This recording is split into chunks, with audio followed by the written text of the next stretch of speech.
Bonjour chers élèves sur une nouvelle vidéo de votre chaîne Défi Bac. Je suis El Mehdi El Kourti, votre professeur de français et je vais vous accompagner dans cette série de vidéos afin de préparer au mieux votre examen régional pour l'obtention du baccalauréat. Un petit coucou pour mes élèves du groupe scolaire Tiazi, vous me manquez énormément et vivons la fin de ce confinement.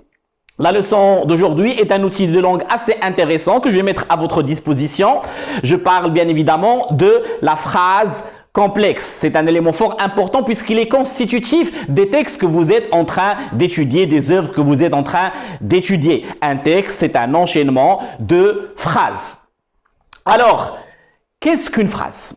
Rappelez-vous une petite définition qu'on vous a donnée lorsque vous étiez encore au primaire et qui est bien sûr valable et qui est des plus intéressantes. Une phrase, c'est un ensemble de mots.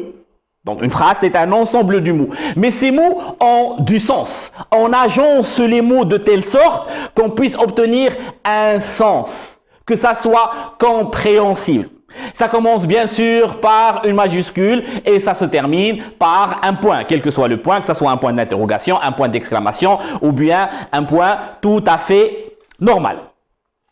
Alors, on va étudier la phrase et on va analyser la phrase en fonction de ses constituants. Parce qu'en fonction des constituants de la phrase, on a des phrases de différents types. S'il vous plaît, ne faites pas l'amalgame avec les types de phrases. Lorsque je parle de phrases exclamatives, lorsque je parle de phrases interrogatives, injonctives ou bien déclaratives. Ici, c'est en fonction des constituants de la phrase. Et en fonction de ces constituants, on se retrouve avec deux grandes catégories.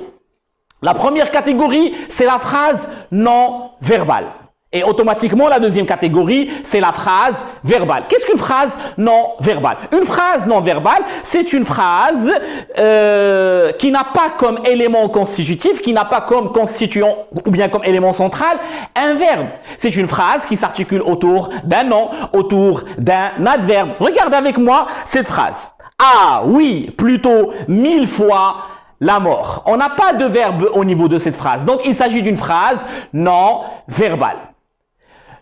Prenons aussi un autre exemple au niveau du dernier jour d'un condamné. La première phrase, condamné à mort. Donc, effectivement, ici, nous n'avons pas de verbe conjugué principal. Dans ce cas de figure, on appelle cela une phrase non verbale. Et de l'autre côté, j'ai bien sûr la phrase verbale. La phrase verbale, ça veut tout simplement dire une phrase qui tourne autour d'un élément central qui est le verbe. Et cette phrase non verbale, on peut la distinguer en deux autres sous-catégories. Soit je parle de la phrase simple, soit je parle de la phrase complexe. Et pour pouvoir les distinguer, je dois vous donner une autre définition. La définition de la proposition. C'est quoi une proposition? Là encore, je vous donne des éléments que vous aviez vus lorsque vous étiez au primaire, au collège. Ce sont des éléments très simples à retenir. Une proposition, c'est un ensemble de mots qui tournent autour d'un verbe. D'ailleurs, généralement, pour simplifier, on vous dit qu'il y a autant, ce n'est pas toujours le cas, mais on reste sur ça, on vous dit qu'il y a autant de propositions que de verbes conjugués. Il y a autant de propositions que de verbes conjugués. Alors, une phrase qui comporte une seule proposition, ça veut dire où il y a un seul verbe. Ça s'appelle une phrase simple. Une phrase simple ne contient qu'une proposition. Un seul verbe conjugué. Regardez avec moi cet extrait d'Antigone. Le jardin dormait encore. Nous avons un seul verbe, c'est le verbe dormir, une seule proposition. Donc, ça s'appelle une phrase simple. La phrase complexe, quant à elle, c'est quoi? La phrase complexe, elle contient plus d'une proposition, deux propositions ou bien plus avec des verbes conjugués, infinitifs, etc., etc. Et il faudrait savoir que ces phrases, regardez déjà l'exemple, par exemple ici, j'avais envie de rire, mais je savais que cela ne se faisait pas. Regardez, j'ai combien de verbes? J'ai un premier verbe, j'avais, deuxième verbe, je savais, et troisième verbe, ne se faisait pas. Donc j'ai trois verbes, donc automatiquement j'ai trois propositions, donc automatiquement je suis dans une phrase complexe. Je pense que c'est assez clair. Maintenant, on va augmenter le niveau de difficulté puisqu'on va étudier la phrase complexe et les différents rapports qu'on peut retrouver au niveau d'une phrase complexe. Alors, les propositions qui forment une phrase complexe peuvent être soit juxtaposées, soit coordonnées, soit subordonnées. J'explique. Soit les propositions sont indépendantes l'une de l'autre. Les deux propositions sont indépendantes l'une de l'autre. Je peux enlever une sans toucher au sens de la phrase. Alors, si les deux propositions sont indépendantes et qu'elles sont reliées par un signe de ponctuation faible, par exemple une virgule, par exemple 2 points ou bien un point-virgule. Dans ce cas de figure, je dis que les deux propositions, ça pourrait être plus, restant sur 2, les deux propositions sont juxtaposées. L'une est à côté de l'autre. Ça s'appelle des propositions juxtaposées. Regardez avec moi l'exemple. Lalla Aïcha, plus âgée que ma mère, se laissait consoler, devenait la petite sœur dans les bras de son aîné. Ici, je suis dans une phrase complexe. Pourquoi? Parce que j'ai deux propositions. Pourquoi je dis que j'ai deux propositions? Parce que j'ai deux verbes conjugués. Se laisser et devenir. Donc la première proposition, c'est Lalla Aïcha, plus âgée que ma mère, se laisser consoler. Vous voyez, elle est indépendante en termes de sens. Devenez la petite sœur dans les bras de son aîné. Une deuxième proposition. Et ces deux propositions sont séparées par quoi? Par un signe de ponctuation faible. Ici, une virgule. Donc, je dis que les deux propositions sont juxtaposées. C'est le premier rapport au niveau de la phrase complexe. Deuxième rapport.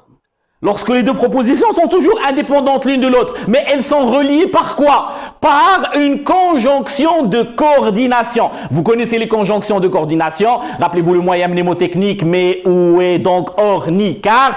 Donc lorsque les deux propositions sont reliées par une conjonction de coordination, ça pourrait être, mais donc effectivement les conjonctions que je viens de vous donner, ou bien un adverbe de liaison, comme puis ou bien ensuite. Dans ce cas de figure, on dit que les propositions sont coordonnées entre elles. Regardez avec moi cet exemple. Ce vieux scélérat, il m'a pris ma redingote. Donc là, c'est la première proposition. Deuxième proposition, car je ne la lui ai pas donnée. Donc je ne la lui ai pas donnée est reliée à l'autre proposition par la conjonction de coordination qui exprime la cause. Car, et regardez, on a une autre proposition qui est coordonné aussi avec l'élément et puis. Et puis, il m'a laissé cette guenille, sa veste infâme. Ici, j'ai trois propositions qui sont reliées grâce à la coordination, puisque j'ai des conjonctions de coordination qui les relient. Et puis, nous avons le dernier rapport, c'est le rapport de subordination. Dans ce cas de figure, les deux propositions ne sont pas indépendantes. Une proposition contrôle l'autre. Ça s'appelle la proposition principale. Et celle qui suit, bien sûr, c'est une proposition qui est subordonnée. Les propositions principales et subordonnées peuvent être reliées par des mots subordonnants, des conjonctions de subordination comme que, si, etc., des pronoms relatifs, qui, dont, etc., ou bien des mots interrogatifs comme comment, quel, etc., etc. Regardez avec moi l'exemple. Le toit de tuiles vertes qui couvre le mausolée se dresser dans un tendre azur ou batifoler des nuages blancs et roses aux formes capricieuses. Ici, tous les éléments sont subordonnés. On a une proposition principale avec différents éléments subordonnés grâce à des pronoms comme qui, comme, ou, etc., etc. Donc, maintenant, moi, ce qui m'intéresse jusqu'à ce moment-là de la vidéo, c'est les indépendantes juxtaposées et les indépendantes coordonnées. La subordination, ça va être ce qui suit. On va parler de la subordination dans ce qui suit et on va analyser les différents rapports qu'on pourrait avoir entre une proposition principale et une proposition subordonnée. Il y a trois types de propositions subordonnées à connaître pour le jour de l'examen régional. D'une part, nous avons les propositions subordonnées complétives. On les appelle aussi propositions subordonnées substantives. On peut les remplacer par un nom. Laissez ça de côté, c'est pas grave. Restons sur les propositions subordonnées complétives. Ça vient du verbe compléter. Elle complète. En fait, ces propositions subordonnées jouent le rôle de complément du verbe de la proposition principale. Regardez avec moi. J'ai un premier type, ce sont les propositions subordonnées complétives conjonctives qui sont introduites par que. Regardez avec moi. Je savais que cette boisson soulageait mes fréquentes coliques. Déjà, je suis dans une phrase complexe. J'ai deux verbes. J'ai le verbe savoir et j'ai le verbe soulager. Donc, j'ai deux propositions. Les deux propositions sont reliées par un mot subordonnant que. Ce mot subordonnant complète quel verbe? Le verbe savoir. Ça complète donc un verbe. Je savais quoi? Donc, rappelez-vous ce que j'avais dit. Les complétifs, ça joue le rôle de complément d'objet direct ou bien indirect. Donc, ça joue le rôle d'un complément. Je savais quoi? Et donc, je savais que cette boisson soulageait mes fréquentes coliques. Donc, c'est une proposition subordonnée complétive. Elle est ici introduite par que, ça s'appelle donc une proposition subordonnée conjonctive. Donc déjà, rappelez-vous ça, première proposition subordonnée complétive, elle complète un verbe. Vous voyez un verbe avant, automatiquement, on est dans une complétive.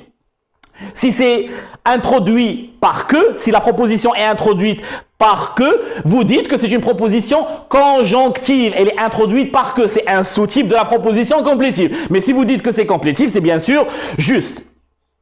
Deuxième type, regardez la différence entre les deux phrases. J'ai appris comment Lalla Khadija traitait son vieux mari. J'ai appris comment Lalla Khadija traitait son vieux mari. Donc là encore, j'ai une première proposition principale. J'ai appris quoi? Donc c'est un complément. J'ai appris comment Lalla Khadija traitait son mari. Ici, le mot subordonnant, ce n'est pas que. C'est un mot interrogatif. Dans ce cas, je parle de proposition subordonnée interrogative indirecte. C'est comme si j'ai transformé une interrogation au discours indirect. Donc, elle commence par si ou bien par un mot interrogatif, comment, pourquoi, etc.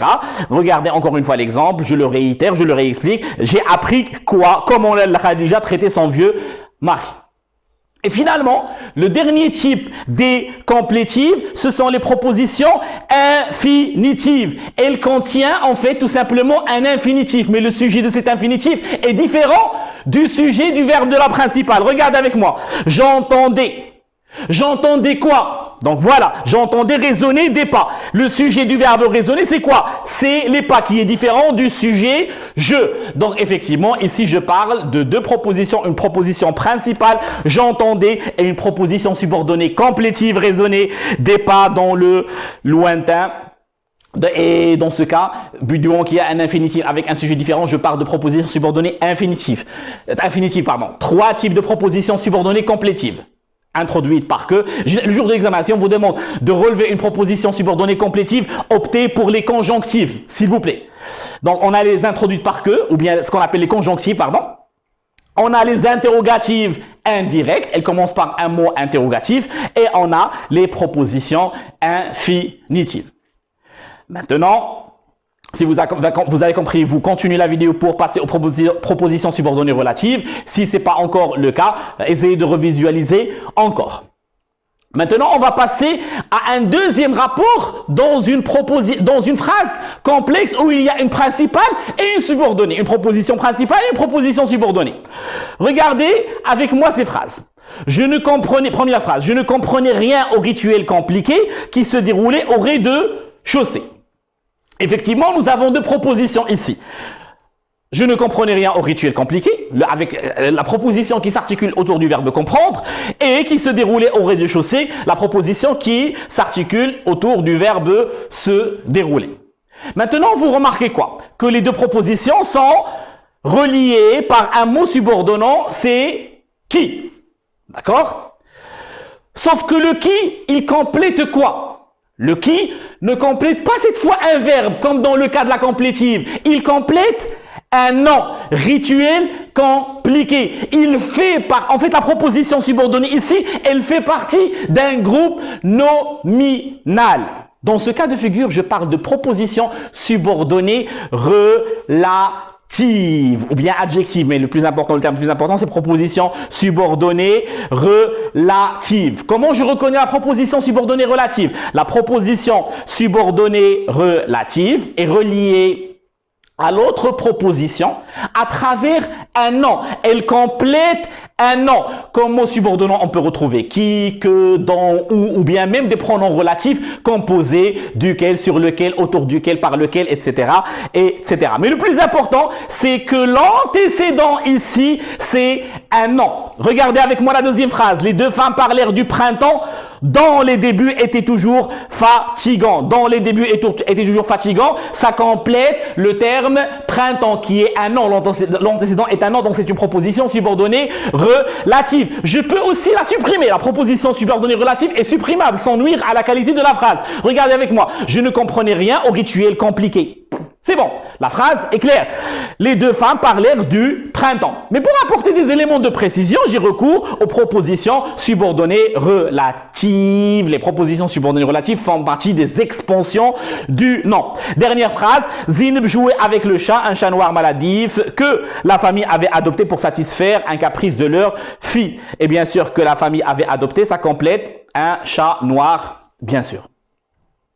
Maintenant, qu'on a vu la proposition subordonnée complétive et la proposition subordonnée relative, on va s'intéresser aux propositions subordonnées circonstancielles. Vous vous rappelez des compléments circonstanciels? Ce sont des compléments qui nous donnent des indications sur les circonstances dans lesquelles se passe une action, une circonstance de temps, de lieu, etc. Alors, il faudrait savoir que l'un des moyens grâce auxquels je peux donner les circonstances, c'est les propositions subordonnées circonstancielles.